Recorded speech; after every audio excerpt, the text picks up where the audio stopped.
Hello everyone, exam season is now over और अब season है जीडीपीआई का। एंड काफ़ी आईएम्स ने ऑलरेडी अपने जीडीपीआई शॉर्टलिस्ट रिलीज कर दी है। And in the coming weeks आपको बाकी आईएम्स के भी कॉल्स या ईमेल्स देखने को मिल जाएंगे। पहले बता देता हूँ, हर कॉलेज का हर आईएम का डिफरेंट क्राइटेरिया होता है, एक डिफरेंट प्रोसेस होता है जीडीपीआई का। फॉर एग्जांपल अगर मैं एक्सएलआरआई की बात करूँ तो एक्सएलआरआई अपना एक ग्रुप डिस्कशन लेता है और उसके साथ पर्सनल इंटरव्यू भी लेते हैं वो लोग। फिर most of the old IIMs की बात करूँ तो वो एक रिटन एबिलिटी टेस्ट कंडक्ट करते हैं और उसके साथ पर्सनल इंटरव्यू लेते हैं। अब कुछ गिने चुने आईएम्स हो गए, लाइक आईएम शिलोंग हो गया या आईएम नागपुर हो गया, ये एक्सटेम्पोर नाम का एक प्रोसेस कंडक्ट करते हैं और उसके साथ अपना पर्सनल इंटरव्यू लेते हैं। तो इस वीडियो में बेसिकली हम वैट और एक्सटेम्पोर की बात करने वाले हैं। मैं खुद का अपना एक्सपीरियंस शेयर करूंगा। पहले तो डिफरेंस क्या होता है इन दोनों में, वैट में और एक्सटेम्पोर में। जीडी के बारे में तो ऑलमोस्ट सबको पता ही रहेगा डिस्कशन क्या रहता है, बट इन दोनों के बारे में भी अपन बात करेंगे। क्या टॉपिक्स रहते हैं, क्या प्रिपेयर करना होता है, कैसे स्ट्रक्चर करते हैं, वो सारी चीज़ें इस वीडियो में अपन डिस्कस करने का ट्राई करेंगे। पहले ही बोल दे रहा हूँ, ऐसा कुछ नहीं कि जो मैं बोल रहा हूँ वही सही है। मैं बस एक अपना एक्सपीरियंस शेयर करने का ट्राई करूंगा या अपना एक स्ट्रैटेजी बता दूंगा कि मैंने कैसे प्रिपेयर किया। तो वो चीज़ें आप माइंड में रख सकते हो ताकि अगर आप पहली बार जीडीपीआई देने जा रहे हो तो आपकी थोड़ी एक हेल्प लग जाए, आपको एक आइडिया लग जाए क्या रहता है, कैसे होता है, वो सारी चीज़ें आपको पता चल जाए। But again you are free to follow your own strategy, आप अपने मेथड्स यूज़ कर सकते हो। बस अगर इस वीडियो से कुछ अच्छा लगे तो आप अपनी स्ट्रैटेजी में अडॉप्ट कर सकते हो। सबसे पहले बात कर लेते हैं कि वैट होता क्या है और एक्सटेम्पोर होता क्या है। तो वैट की अगर मैं बात करूँ, फुल फॉर्म मैंने आपको बताया, रिटन एबिलिटी टेस्ट। अब इसमें आपको बेसिकली एक टॉपिक दिया जाएगा। ये टॉपिक कहीं से भी आ सकता है, जियो पॉलिटिक्स से आ सकता है, किसी भी डोमेन से आ सकता है, या एब्स्ट्रैक्ट टॉपिक भी हो सकता है। इस पे आपको 15 मिनट के अराउंड दिया जाता है एक ऐसे लिखने के लिए। 200-300 वर्ड्स का एक ऐसे आपको लिखना पड़ता है एक गिवन टॉपिक पे। आपको टाइम मैंने बता दिया, 15 मिनट के आसपास आपको मिलता है, ठीक है। ज़्यादा कुछ लोड नहीं है, तो सिंपल सा लग रहा है, ठीक है। आप कोई टॉपिक दिया, आप लिख लोगे, ठीक है।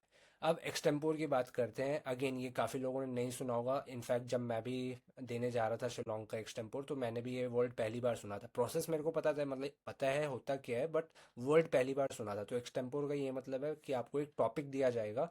अगेन जस्ट लाइक वैट, किसी भी डोमेन से हो सकता है और एब्स्ट्रैक्ट भी हो सकता है। इसके लिए आपको 2 मिनट पहले दिए जाएंगे, एक प्रिपरेशन टाइम बोलते हैं उसको। आप एक नोट पैड पे अपने थॉट्स नोट कर सकते हो या अपने माइंड में एक स्ट्रक्चर बना सकते हो उस टॉपिक के बारे में। सारी जो भी आपके पास नॉलेज है उसको एक गैदर कर सकते हो, उसका एक स्ट्रक्चर्ड वे में आप फ्रेमवर्क बना सकते हो। और आप उसके बाद आपको 3 मिनट दिए जाएंगे उस टॉपिक के बारे में बोलने के लिए, in front of the panelists और in front of other candidates. तो शिलोंग में तो पैनलिस्ट के सामने बोलना था।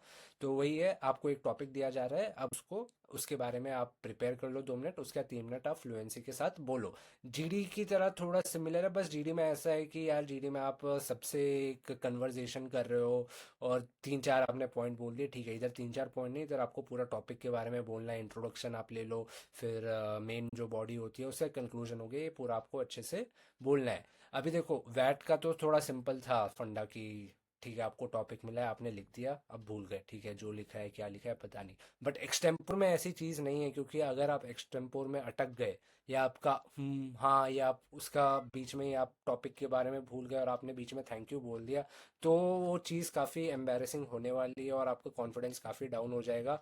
और हो सकता है आपको 3 दिन तक नींद भी ना आए, क्योंकि ऑब्वियसली एम्बैरेसिंग तो होगा ही। आप सोचते रहोगे उस चीज़ के बारे में कि यार मैंने फकअप कर दिया है। बट ठीक है, अपन डिस्कस करेंगे। ये साथ मेरे को भी डर लग रहा था जब मैं भी देने जा रहा था, बट ओवरऑल मैंने आइडिया बता दिया है कि क्या क्या क्या एक्सटेम्पोर है और क्या वैट है।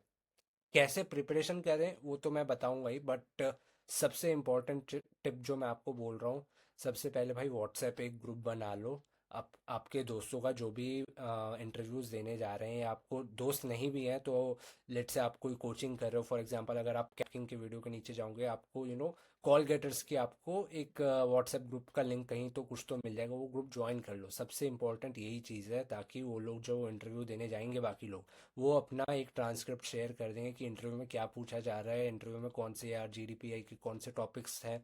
उससे आपको एक इन्फॉर्मेशन अच्छी खासी हो जाएगी, ताकि अगर मान लो आपको 10 टॉपिक भी मिल गए ना वहाँ से, तो आप 10 टॉपिक के बारे में आपको एक आइडिया रहेगा, आप उसके बारे में इन्फॉर्मेशन ऑलरेडी गैदर कर लोगे अपने इंटरव्यू से पहले, और वो चीज़ कहीं ना कहीं काम आएगी आपके GDPI में। तो सबसे इम्पोर्टेंट टिप तो यही है भाई, और मैं अपने खुद के एक्सपीरियंस से बता रहा हूँ। आपको 100 लोग 100 टिप देंगे कि ये कर लो, ये कोर्स कर लो, ये कर लो। सबसे इम्पोर्टेंट है व्हाट्सएप ग्रुप, जो भी है ज्वाइन कर लो या बना लो। अगर आपको और कहीं व्हाट्सएप ग्रुप नहीं मिल रहा है, आप मेरे वीडियो के नीचे खुद बना लो और लोगों से ज्वाइन करा लो, और प्रिपेयर जो भी इंटरव्यू का एक्सपीरियंस होगा उनसे, बच्चों से पूछ लेना है, कैंडिडेट से पूछ लेना, उससे बहुत हेल्प होने वाली है। सबसे इंपॉर्टेंट टिप यही है। वीडियो के स्टार्टिंग या अपने एक्सपीरियंस बताने से पहले मैं सबसे पहले यही वाली टिप आपको दे रहा हूँ, ये कर लेना, ठीक है। तो अब मैं अपना एक्सपीरियंस बता दूंगा दोनों का, और उसके लिए स्लाइड्स पे चलते हैं। अब बात करते हैं आई एम लखनऊ के वैट के। तो जब मैं अपना वैट देने जा रहा था, मैंने भी बहुत सारी यूट्यूब वीडियोस देखी आई एम लखनऊ के इंटरव्यू एक्सपीरियंस की। उसमें से मेरे को ये टॉपिक्स मिले थे कि वैट में ये पूछे जा रहे हैं। तो मैंने भी एक इन सारे टॉपिक्स से जो भी थोड़ी बहुत इन्फॉर्मेशन थी वो गैदर कर ली। बट अगर देखा जाए तो ये टॉपिक्स कोई बहुत स्पेसिफिक टॉपिक्स नहीं है, जनरल टॉपिक्स है। इसके बारे में ज़्यादातर लोग को इन्फॉर्मेशन होगी, और ये कोई ऐसे टॉपिक्स नहीं है जिसके लिए आपको न्यूज़पेपर पढ़ने की ज़रूरत हो बहुत ज़्यादा। वैसा नहीं। For example Gandhi ji teaching, इसके बारे में आपको अपना एक व्यू बताना है। अब इसके बारे में न्यूज़पेपर तो कुछ वैसा पढ़ने का ज़रूरत नहीं है, बट कुछ टॉपिक्स हो सकते हैं। For example one nation one election, इसके बारे में भी आपको थोड़ा पहले से पढ़ के जाना पड़े। वुमेन एम्पावरमेंट, ये सब तो जनरल चीज़ें डेली लाइफ में आपके जो भी इंसिडेंट्स होते हैं वो सारी चीज़ें आप बता सकते हो, ठीक है। तो अगेन ये टॉपिक्स आई एम लखनऊ के स्पेसिफिकली अगर मैं बात करूँ, कोई बहुत डिटेल में नहीं पूछते हैं।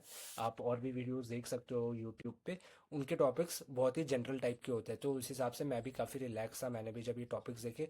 और उससे ज़्यादा रिलैक्स मैं इस चीज़ से था क्योंकि मैंने अपने माइंड में आधी जंग ऑलरेडी जीत ली थी। मैं आधी खुशी तो मेरी इसलिए थी कि एटलीस्ट मेरे को एक्सटेम्पोर तो नहीं देना पड़ रहा है ना भाई। एक्सटेम्पोर की जो बेइज्जती होती है उससे तो मैं बच गया हूँ। मेरे को तो अब बस जो टॉपिक मिलेगा उसके बारे में मेरे को लिखना है। तो आधी जंग तो आप इधर ही जीत जाओगे, यही सोच लो आप, कि एटलीस्ट आपको सबके सामने बोलना नहीं है, आपको बस लिखना है, ठीक है। तो वैसे ही आप रिलैक्स हो जाओगे, और वही जो भी करंट चीज़ें हो रही हो थोड़ी उन टॉपिक्स के बारे में थोड़ा पढ़ लेना। फॉर एग्जांपल अभी ट्रेड डील चल रही है इंडिया यूएस का, जो भी आप टैरिफ्स का देख रहे हो उस बारे में थोड़ा पढ़ लेना। जनरल चीज़ आप पढ़ लोगे तो आई थिंक ज़्यादा कोई आपको वैट में तो डिफिकल्टी नहीं होनी चाहिए। तो मेरा जो टॉपिक था वो था good economics needs good politics. आप देख सकते हो काफ़ी जनरल है। इसमें ऐसा भी कुछ नहीं लिखा कि आपको इंडिया के बारे में ही बोलना है या आपको यूएस के बारे में बोलना है, किसी चीज़ के बारे में बोल सकते हो, आपकी मर्जी। आपको ये टॉपिक जहाँ ले जाना है वहाँ ले जाओ। फॉर एग्जाम्पल मैं अपना बताता हूँ मैंने कैसे प्रिपेयर किया था। जब मैं 2025 जनवरी, मतलब जनवरी 2025 में जा रहा था वैट देने, तो उस टाइम एट्थ पे कमीशन की बात हो रही थी, जो भी अप्रूव होने वाला था वगैरह वगैरह चीज़ें। तो उस बारे में मैंने थोड़ा पढ़ रखा था। तो जैसे मैंने टॉपिक देखा, मैं सोचा कि मैं ये जो मैंने पे कमीशन के बारे में पढ़ा है मैं उसको इससे रिलेट कर दूंगा। अब इसका स्ट्रक्चर कैसे बनाता हूँ मैं बताता हूँ। पहले तो आपको इंट्रोडक्शन लिखना पड़ेगा। आप इसके बारे में लिख सकते हो कि आप इससे अग्री करते हो नहीं करते हो, और एक ओवरऑल छोटी छोटी चीज़ें आपको लिखनी है, बहुत ज़्यादा डिटेल में नहीं, जिससे आपको 5-6 लाइन में आपका एक इंट्रोडक्शन बन जाए कि हाँ मैं इसके बारे में क्या सोचता हूँ। अब बॉडी की बात करें तो उसमें जो आपने इंट्रोडक्शन में लिखा है उसको आपको जस्टिफाई करना है। अगर मैंने लिखा है कि हाँ मैं अग्री कर रहा हूँ गुड इकोनॉमिक्स के लिए गुड पॉलिटिकल लीडर्स या विल पावर चाहिए रहती है, तो उसको मैं कैसे जस्टिफाई करूँ। तो उसके लिए मैंने पे कमीशन का एग्जाम्पल दिया था कि इससे अपना एक्सपेंडिचर इतना इतना बढ़ जाएगा कंट्री का, बट हम अपने सोसाइटी के लिए या लोगों के वेलफेयर के लिए ये स्टेप फिर भी ले रहे हैं। एंड इससे कंज्यूमर स्पेंडिंग ही बढ़ने वाली है बाद में, जो कि अपनी इकोनॉमिक के लिए काफ़ी अच्छी होने वाली है।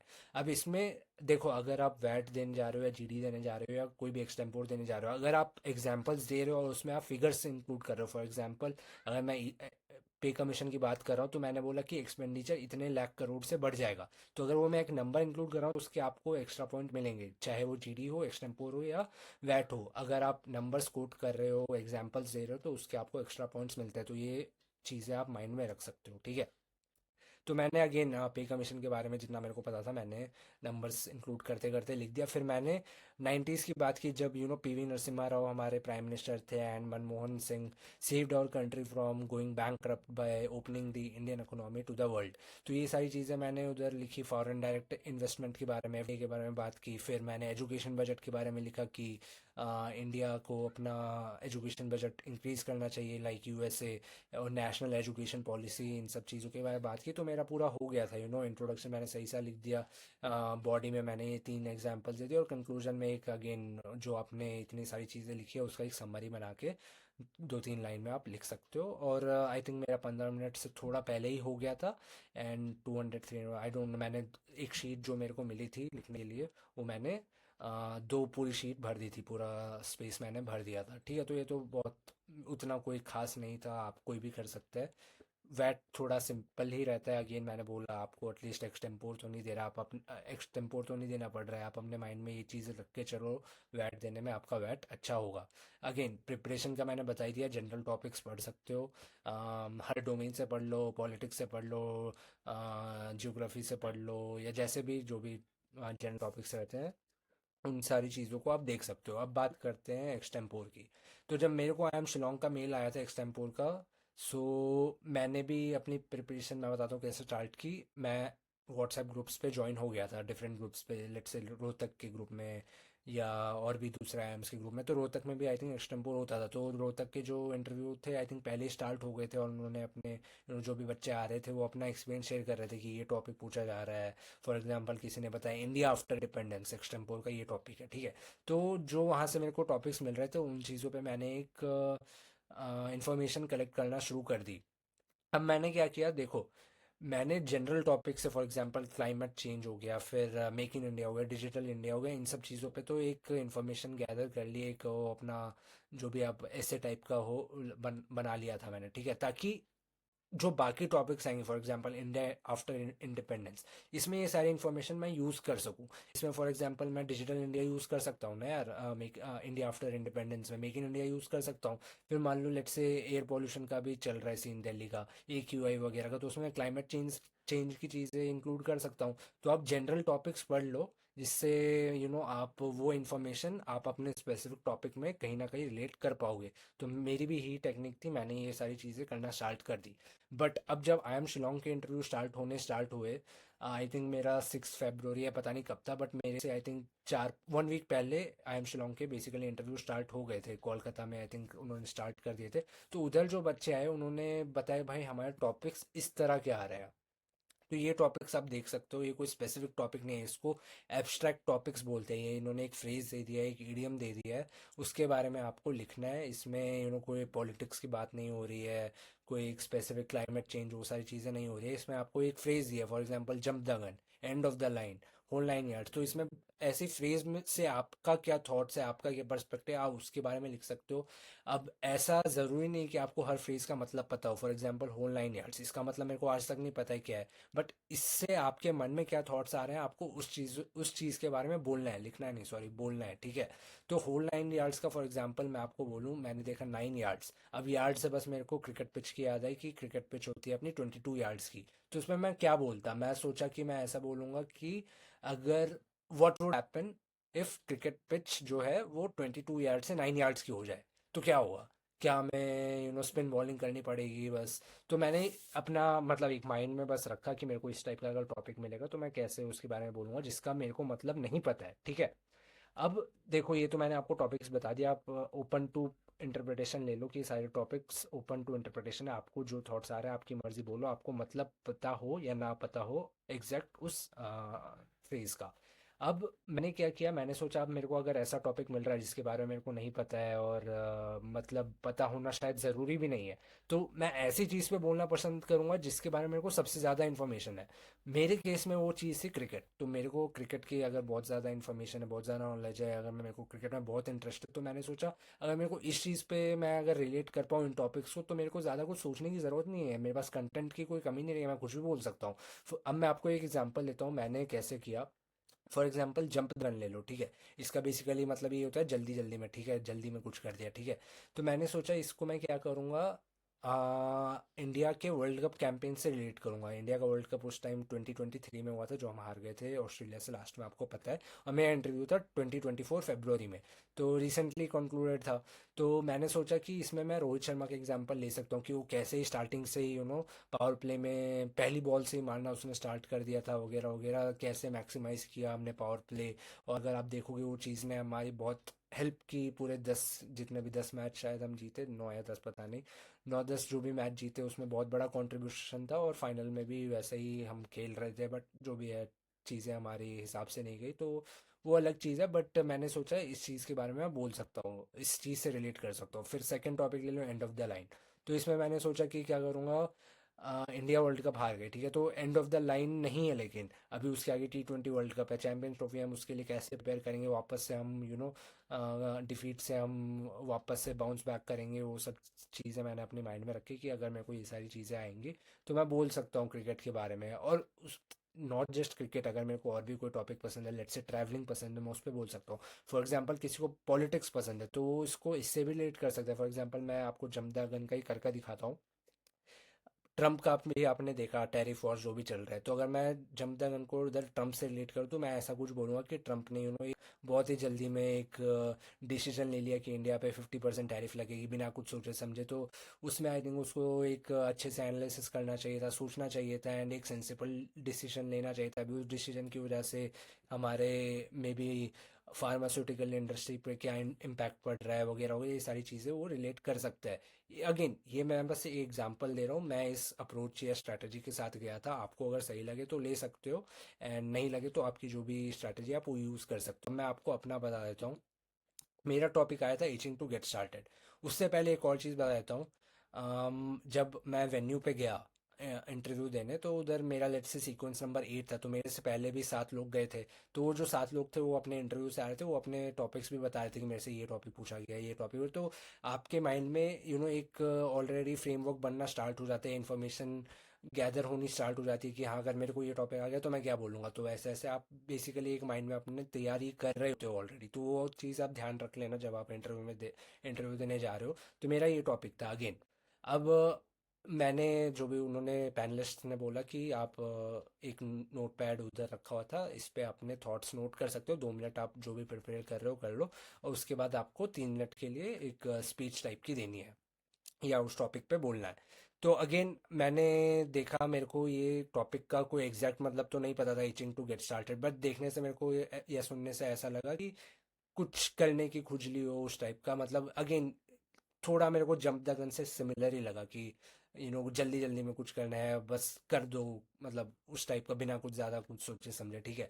तो मैंने सोचा अगेन इस चीज़ को, अगेन मैं वो रोहित शर्मा वाली चीज़ से रिलेट कर सकता हूँ, तो मैंने अपने थॉट्स जो थे वो मैंने नोट डाउन कर लिए। अगेन मैं अगर क्रिकेट से रिलेट कर रहा हूँ, मेरे पास कंटेंट की कमी नहीं होने वाली है, मेरे को पता था, फिर भी मैंने थॉट्स नोट डाउन कर लिए। और आप भी नोट डाउन कर लेना, क्योंकि वो आपको हेल्प करेगी। अगर आप कोई चीज़ लिख रहे हो बोलने से पहले, वो आपको हेल्प करेगी। माइंड में आप तो सोच ही रहे हो, बट लिख लो, आपके लिए बेनिफिशियल रहेगा। मैंने भी लिख लिया था।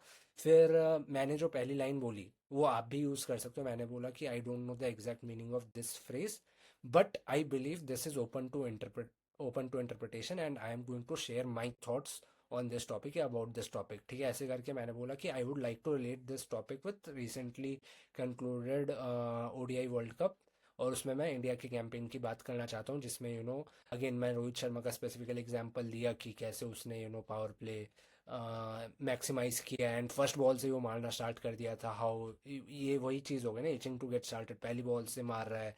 फिर आजकल वही बैट्समैन का अप्रोच या माइंडसेट कितना अग्रेसिव हो गया, अगर आप इंग्लैंड की टीम का भी देख लो।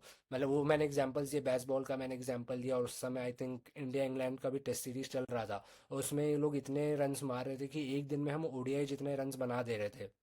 तो वही मैंने बोला कि आप एक दिन में इतने रन्स मार रहे हो, तो बैट्समैन का अप्रोच काफ़ी अग्रेसिव हो गया है। अब वो अच्छी चीज़ है ख़राब चीज़ है, उसके बारे में मैंने थोड़ी इन्फॉर्मेशन दे दी कि वर्ल्ड कप में हमें काफ़ी हेल्प की थी, ऑल द मैचेस में हमने ऐसे ही अप्रोच रखा, लेकिन लास्ट मैच में थोड़ी हमसे गड़बड़ हो गई जिसकी वजह से हम हार भी गए। तो मे बी हमें उतनी जल्दी नहीं भी करनी चाहिए, थोड़ा टिक के खेलना चाहिए, सोच के करनी चाहिए चीज़ें, ये सारी चीज़ें बोली। और मैं अपने कुछ पर्सनल एग्जांपल्स भी दे दिए कि मैं भी थोड़ा वैसे ही करता हूँ कि बहुत ज़्यादा कुछ सोचा नहीं, बस करने का रहता है, यहाँ कर देते हैं, उस टाइप का मैंने कुछ अपने एग्जांपल्स भी दिए।